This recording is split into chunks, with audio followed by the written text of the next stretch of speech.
Time now, just coming up to 10:15. You're watching Breakfast from BBC News. Here are the headlines. Drivers caught speeding or breaking parking laws could face bigger fines, with the extra money going to help victims of crime.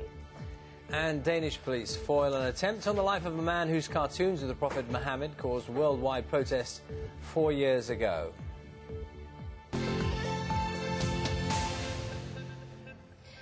Now, you know what they say, a new year, a new leaf. But how do you make that happen? Yes, is it down to chance, or can you really be the master or mistress of your own destiny? Well, in a moment, we'll get some advice from Scott Solder, who's co-written a book on how to get what you want from life. But first, let's see what some of your goals are.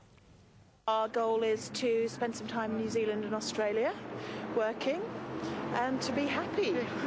From a professional point of view, I have certain aims that I would like to achieve, but whether they'll happen or not, I don't know. I want to learn French and I want to learn to dance. So I've got very definite goals. I don't know, just to have fun, actually, and to really enjoy things and to try not to get too depressed. Be positive, that's the main thing. Yes. Some quite good advice there, Scott. I don't know, why do we need something like this book? Well, you say you need this book to get what you want. That's the title. Why do you need it? I think sometimes it's very useful to get a third perspective. It's easy to get stuck in a rut. It's easy not to be able to see the wood for the trees. And at times, you know, sometimes it's a good friend, sometimes it's a book, which can just get you to step outside of yourself and see how perhaps you can change your life, or even change a tiny piece of your behaviour to make things better for yourself. Yes, now you're relatively... This is the first time you've had your thoughts on paper, as it were, in book form. You've done sort of corporate things before, That's right. Motivational type things. When did we start to need advice from others out? I mean, there was a time, wasn't there, when advice was given by people you knew, maybe your family. Yeah. When did all that change? When did we seek, you know, the advice of people we didn't know to tell us about how to run our lives? Well, I think we've always done that in certain forms. I mean, over the years, people have always sought third-party advice. I think just as the centuries have passed, it's become different. I mean, you know, way back when, people lived by, you know, religious books and things that gave them a code. I think as society's become more modern, perhaps more secular and perhaps more divided in terms of how people sort out their value systems, people can make decisions for themselves a bit more. And you know, I think to be able to refer to something which can be completely dispassionate and neutral is always a very useful way of working out where you should go. It makes me wonder, though, when you should listen and when you shouldn't listen, and when you should read and when you shouldn't read, because there are lots of self-help books out there.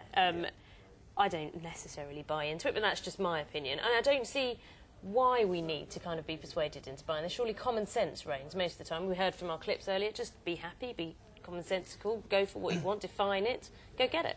It was interesting looking at those people that you spoke to, and of course, you know, common sense prevails when you can see common sense. But sometimes if you get caught up in something, I mean, I noticed a lot of your interviewees just then were talking about they're going to be happier this year, or they're going to be more sociable this year, or they're going to do something else. You need to be specific. It's no good just saying to yourself, I'm going to be happier for 2010. You need to know what happiness means to you, how you're going to behave differently, what you're going to do to bring that happiness about. So happiness isn't quite enough. So if you find yourself saying, I want to be richer, I want to have better relationships, I want to have more money, stop and say, OK, what does that mean? How am I going to get that? And how's that going to be different on a daily basis so that I can actually bring about differences?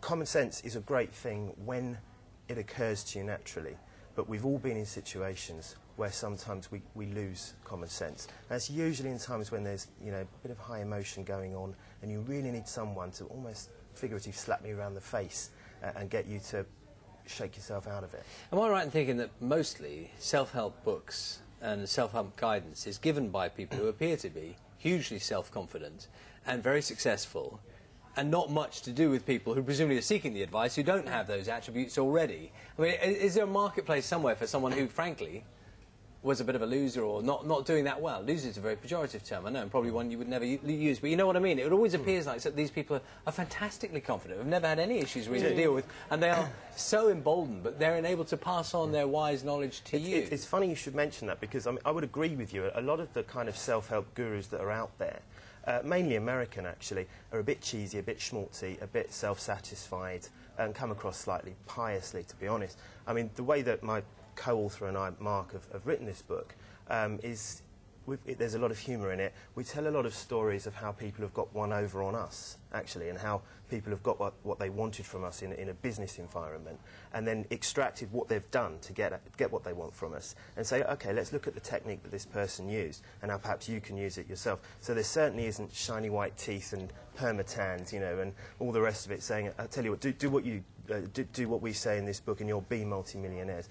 You may not be a multi-millionaire, but if you're interested in life, if you're interested in people, and if you fancy just doing something a bit better, whether that's as trivial as getting served at the bar more quickly, or getting a new career, a new relationship, a new social life, it can go from the tiny stuff to the really big stuff. Have a look, because there'll certainly be something that you're not doing at the moment because it hasn't occurred to you. Thank you. Very interesting. Thanks, Scott. Now, this time last year, who would have bet on